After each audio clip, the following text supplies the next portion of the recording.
किचनमध्ये देवघर असेल तर देवदोष लागू नये म्हणून या चुका टाळा. नमस्कार मित्रांनो, श्री स्वामी समर्थ. किचनमध्ये देवघर असेल तर देवदोष लागू नये म्हणून कोणते नियम पाळावेत? प्रत्येकाला देवघरासाठी पुरेशी जागा उपलब्ध होणे शक्य नसते. अशा वेळी देवघर कुठे ठेवावे म्हणजे त्याची पूर्ण पवित्रता राखली जाईल? खरं तर किचनमध्ये देवघर ठेवायचे नसते, परंतु कधीकधी अडचण अशी होते की जागा अपुरी असते. सध्या फ्लॅट सिस्टीम मध्ये देवघर ठेवण्यासाठी 2च रूमच असतात. मग अशा वेळी देवघर ठेवण्यासाठी जागा उपलब्ध होत नाही. म्हणून बरेच लोक किचनमध्ये देखील देवघर ठेवत असतात. परंतु किचनमध्ये देवघर जर ठेवले असेल याबाबत कोणती काळजी घ्यावी याबद्दल आपल्याला काही नियमाची माहिती असणे आवश्यक आहे. वास्तुशास्त्रानुसार विचार केला तर घराच्या आतील जागेची व्यवस्था खूप महत्त्वाची मानली जाते. घरातील कोणती वस्तू कुठे ठेवली पाहिजे किंवा आहे, तिचे स्थान कुठे असावे हे खूप महत्त्वाचे ठरते. हॉलपासून ते बेडरूमपर्यंत आणि किचनपासून ते देवघरापर्यंत प्रत्येक स्थान सकारात्मक ऊर्जा घरात कायम राहावी म्हणून खूप महत्त्वाची भूमिका बजावत असते. आता अनेकाच्या किचनमध्येच देवघर असते, हे बरोबर आहे का? आणि असेल तर त्या कोणत्या नियमाचे पालन करावे हे आपणास व्हिडिओमध्ये आज आपण सविस्तर माहिती पाहणार आहोत. त्यामुळे व्हिडिओ शेवटपर्यंत लक्ष देऊन नक्की बघा. ज्यावेळी आपल्यावर काही मोठं संकट कोसळतात तेव्हा घरातील एखाद्या शांत ठिकाणी बसून आपण मन मोकळं करतो, रडतो, अगदी हक्काने भांडत असतो. ती जागा म्हणजे आपल्या हक्काचं देवघर. हिंदू धर्मात घरात देवतांचा वास असण्याला महत्त्वाचे स्थान आहे. त्यामुळेच घरात देवांसाठी मंदिर बांधले जाते. घराचे प्लॅन करण्याआधीच देवतांचे स्थान निश्चित केले जाते. असे मानले जाते की घरात मंदिर असणे खूप सकारात्मक ऊर्जा राहते. त्यामुळे सर्वात पवित्र असलेल्या घरातील मंदिरासाठी लोक खूप पवित्र व चांगली जागा निवडतात. वास्तुशास्त्रानुसार जर तुमच्या घरातील कोणत्याही जागा योग्य पद्धतीने व्यवस्थित नसेल तर वास्तुदोष निर्माण होऊ शकतो आणि अनेकांच्या घरात जागेअभावी घराच्या किचनमध्येच देवघर उभारले जाते. असे मान्यता आहे की ज्या ठिकाणी देवघर आहे ती जागा स्वच्छ आणि पवित्र, कोणत्याही व्यसनापासून मुक्त असावी. खरं तर देवघराची जागा घरात वेगळी व इतर स्थानापासून दूर असावी. देवघर अशा ठिकाणी हवे जिथे जास्त आवाज गोंगाट नसेल. देवघर शांत पवित्र ठिकाणी असावे, तरच तुमचे मन शांत होऊ शकते. तुम्हाला माहीत असेल, जेव्हा आपले मन अस्थिर असते तेव्हा आपण शांत जागेचा शोध घेतो. अशा परिस्थितीत देवघर खूप महत्त्वाचे आहे. देवघर ही घरातील अत्यंत पवित्र वास्तू आहे, जिथे दररोज पूजा पाठ, धार्मिक अनुष्ठान, ध्यानधारणा केली जाते.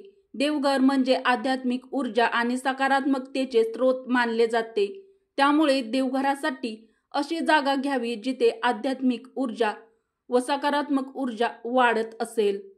पण वास्तुशास्त्रानुसार देवघर अशा ठिकाणी हवे जी जागा शांत आणि स्वच्छ असेल, ध्यानधारणा आणि प्रार्थनेसाठी अनुकूल असेल. 3. देवघरासाठी ईशान्य दिशा सर्वोत्तम मानली जाते, कारण ही दिशा ऊर्जेच्या नैसर्गिक प्रवाहाशी सुसंगत असते. सध्याच्या सिस्टीमनुसार घरात अनेक जण देवघर वेगळ्या रूममध्ये बांधतात. वेगळी रूम बनवणे तसेच जागा कमी असल्याने शक्य होत नाही. तर काही जण हॉल, किचनमध्येच देवाचे स्थान बनवतात. देवाचे ते ठिकाण पवित्र मानून तिथे त्याची स्थापना देवांची केली जाते. तिथे पूजा केली जाते. खरं सांगायचं तर वास्तुशास्त्रानुसार स्वयंपाकघर हेच देवाचे पवित्र स्थान आहे, कारण स्वयंपाकघरातून आपल्याला आरोग्य, चव आणि सौंदर्य मिळवता येते. अशा वेळी जर तुम्ही किचनमध्ये मंदिर बांधत असाल किंवा ठेवत असाल तर वास्तूच्या काही नियमाची काळजी घेणे अत्यंत आवश्यक आहे. या संदर्भात आपण काही गोष्टी आजच्या व्हिडिओमध्ये पाहूया. देवघर आणि स्वयंपाकघर हे एकत्र नसावे अशी ही मान्यता आहे की कारण किचन अग्नितत्वाशी संबंधित असते. देवघर म्हणजे शांतता, तर किचन म्हणजे अग्नी. दोन्ही विरोधाभास आहेत. तर आपल्याला माहीतच असेल. याशिवाय पूजेचे स्थान किचनपासून वेगळे असणे अत्यंत आवश्यक आहे, कारण किचनमध्ये स्वयंपाकाच्या प्रक्रियेतील गोंधळामुळे पूजेची पवित्रता प्रभावित होऊ शकते. स्वयंपाकघर हे घरातील एक असे स्थान आहे जिथे अन्न तयार केले जाते. त्यासाठी विविध पदार्थ वापरले जातात. काहींना काही सतत शिजवले जाते, तसेच काही घरात मांसाहार देखील केला जातो. त्यामुळे किचनमध्ये अशुद्धता राहू शकते किंवा त्याचा परिणाम होऊ शकतो. किचनमध्ये सर्व प्रकारचे अन्न बनवले जाते. जर त्या ठिकाणी पूजेचे स्थान असेल तर मंदिराच्या पवित्रतेवर याचा परिणाम होऊ शकतो. किचन आणि पूजेच्या स्थानामध्ये सामंजस्य राखण्यासाठी दोन्ही एकत्र ठेवू नये असेही सांगितले जाते. स्वयंपाकघरातील मंदिराचा रंग कोणता असावा? जर तुम्ही किचनमध्ये मंदिर बांधत असाल किंवा ठेवत असाल तर त्याचा रंग लाल असावा, हे नेहमी लक्षात ठेवा. हिंदू धर्मामध्ये लाल रंग सर्वात पवित्र मानला जातो, कारण हा रंग अग्नितत्वाशी आहे. त्यामुळे स्वयंपाकघराचा रंगही लाल असेल तर वास्तूनुसार चांगला मानला जातो. किचनमध्ये मंदिर असेल तर त्याचा रंग लाल ठेवा. लाल रंग ठेवायचा नसेल तर पांढरा किंवा मग तांबडा, पिवळा, तपकिरी हे शुभ रंग आहेत. स्वयंपाकघरातील मंदिराची दिशा. जर तुम्ही स्वयंपाकघरात मंदिर बांधत असाल तर त्याची दिशा ईशान्येकडे ठेवावी. या दिशेमध्ये शुभ प्रभाव पडतो आणि यामुळे चांगली सकारात्मक ऊर्जा देखील मिळते. वास्तुशास्त्रानुसार या दिशेला मंदिर बांधल्यास सौभाग्य आणि लाभ मिळतो. स्वयंपाकघरात बांधलेल्या मंदिरात कोणतेही देठ ठेवावेत. स्वयंपाकघरात बांधलेल्या मंदिरात कधीही शिवाचे फोटो, शिवलिंग ठेवू नये. लोक शिवजीचे पूजन जसेच्या तसे करू शकत नाहीत. अशा वेळी भगवान श्रीकृष्ण, अन्नपूर्णा माता, श्री गणेश यांची मूर्ती ठेवावी. स्वयंपाकघरात बसलेल्या लक्ष्मी मातेची मूर्ती देखील ठेवू शकता. देवघरामध्ये या गोष्टी ठेवू नका. अनेकदा आपण देवघर अगदी टापटीप सुंदर ठेवतो, पूजा अर्चना सर्व काही करतो, सर्व काही अगदी व्यवस्थित करतो, पण देवघराच्या वरती आपला खूप पसारा असतो, मोठी अडगळ करून ठेवतो. जसे की सुकलेल्या फुलाच्या माळा, काडीपिटी, इतर साहित्य सर्व ठेवणे चुकीचे आहे. देवघर नेहमी स्वच्छ सुंदर ठेवावे. देवघराकडे पाहताच मन प्रसन्न होईल असे असावे. देवपूजेसाठी लागणाऱ्या इतर वस्तू ड्रॉवरमध्ये ठेवाव्यात किंवा ड्रॉवर नसेल तर तुम्ही साईडला एखाद्या बॉक्समध्ये किंवा पिशवीमध्ये देखील ठेवू शकता. या वस्तू देवघरामध्ये मुळीच ठेवणे. या वस्तूमुळे उगीच पसारा होतो, अडगळ निर्माण होते आणि कुठेतरी त्यामुळे आपलं मन देखील प्रसन्न होत नाही. प्राचीन मूर्तीचे भग्न अवशेष देखील येथे ठेवू नये. जास्त मूर्ती किंवा जास्त फोटो किंवा एकाच देवाचे डबल फोटो किंवा डबल मूर्ती असू नये. अनेकदा गणपतीच्या आपल्याकडे अनेक मूर्ती असतात, कारण अनेक जण आपल्याला गणपती भेट म्हणून देखील देतात. तुम्ही सर्व मूर्ती देवघरात ठेवू नका. काही मूर्ती तुम्ही वेगळ्या जागेवर ठेवा. तुम्ही अशा गिफ्ट मिळालेल्या मूर्ती तुम्ही हॉलमध्ये देखील ठेवू शकता. दिवाळीसाठी पूजन केलेली लक्ष्मी मातेची मूर्ती देखील तुम्ही हॉलमध्ये ठेवू शकता. एकापेक्षा जास्त मूर्ती देवघरामध्ये असतील तर असं म्हटलं जातं की त्यातील एकही मूर्ती काम करत नाही. त्यामुळे एका देवाची एकच मूर्ती देवघरामध्ये असावी. किचन आणि देवघर एकत्र ठेवले तर पूजा करताना अडथळा येऊ शकतो. तिथे किचन हे असे स्थान आहे नेहमीच क्रियाशील असते. तेथे काही ना काही सुरूच असते. पूजा करताना शांत वातावरणाची आवश्यकता असते. त्यामुळे किचनमध्ये होणारे आवाज आणि सुगंध पूजा करताना आपल्याला विचलित करू शकतात. वास्तुशास्त्रानुसार किचनमध्ये ऊर्जेचा प्रवाह गतिशील असतो. तिथे सतत हालचाल होत असते. देवघरासाठी महत्त्वपूर्ण असणारी शांतता आणि सकारात्मक ऊर्जा त्यामुळे बाधित होऊ शकते. त्यामुळे किचन आणि देवघर एकत्र ठेवू नये. काही कारणामुळे देवघर जर किचनमध्येच असेल तर वास्तुशास्त्रानुसार ते योग्य नाही. असे केल्याने मंदिराची पवित्रता बाधित होऊ शकते. यामुळे घरात वास्तुदोष निर्माण होऊ शकतात. किचनमध्ये मंदिर असेल तर या गोष्टी लक्षात ठेवा.